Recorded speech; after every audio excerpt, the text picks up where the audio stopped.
Okay, today we're going to continue our look at the Preferences screens, and this time we're looking at Preferences Contacts. So we're going to start our look in the Contact Defaults section, and as the name implies, there are several screens here which we can use to set up defaults in our contacts.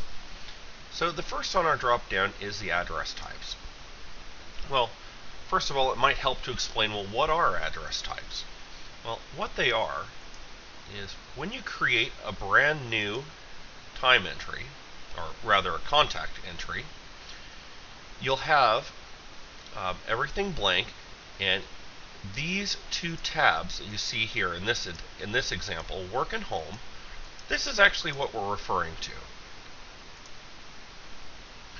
So you can see here we have two similar setups in our address type defaults, and you can certainly add more.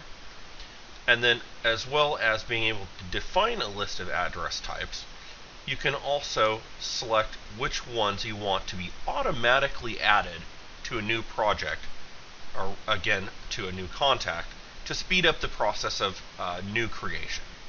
So that's where you can actually do that. Communication types is the next one.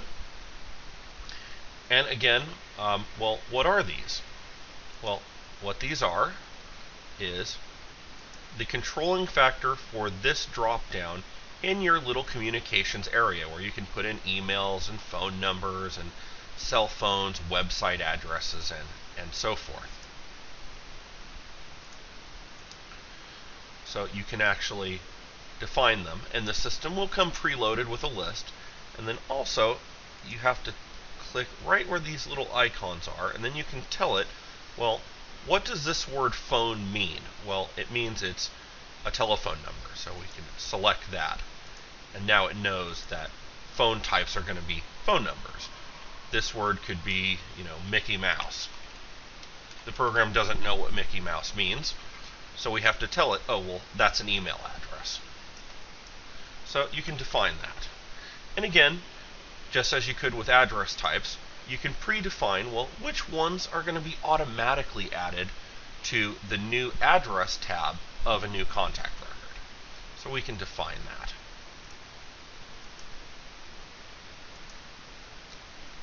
Contact types. Same situation. In the contact record, we have a type we can specify. And this is not a hard-coded list. It is customizable, and we can type on the fly, but the idea here is that this provides us a quick and easy little place that we can set up a series of selections so that we don't necessarily have to type that in from scratch every single time. We can just create and pre-populate a list of all the standard contact types that we're going to use. Custom checkboxes. So what are custom checkboxes? Well, this is a nifty feature. It basically allows you to set up a custom list, and where that's actually found in our contact record is under this Assign Groups box. Well, why would you want that? Well, the best example that most people use this for is if, for instance, you want to maintain a list of all the contacts in your system that perhaps you want to send a Christmas card to at the end of the year. So you can set up groups of lists like that. So you can define a custom checkbox, and then on every contact where you may want to send that person a Christmas card, you can actually create a checkbox called Christmas cards, or in this case it's called gifts.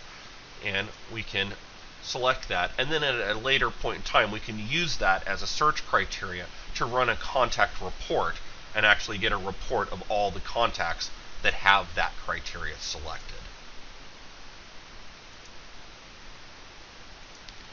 Salutation types, pretty straightforward. They're just that. And those also appear when entering the name in a contact record. And then terms. So this one is a little misleading, but the reason it's under terms, you might say, well, terms have to do with projects, not contacts. Well, actually they do, because the program is capable of setting a term at the contact level so that if that contact then at some point in time later on down the road, if that person becomes a billing client on one of your projects, when you create the project, it will automatically inherit the terms that you have set in the contacts record. That also allows you to set the available selections in the project, of course, itself. It is naturally there as well.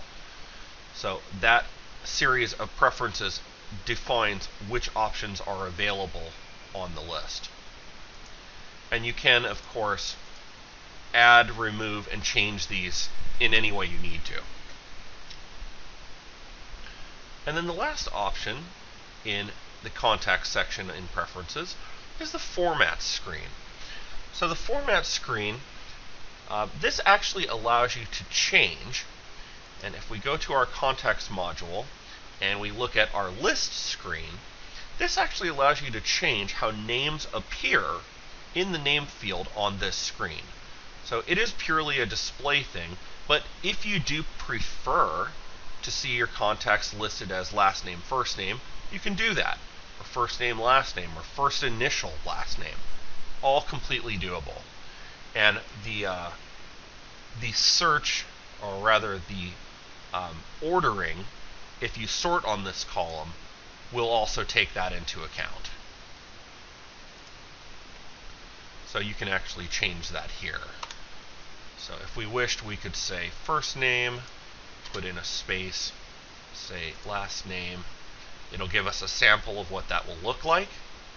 Then we can go save, and then we can say update, and that will update all the currently existing contacts, and then they all change to first name, last name. So that is everything under project or preference contacts, and of course we will continue our look at preferences in a future video.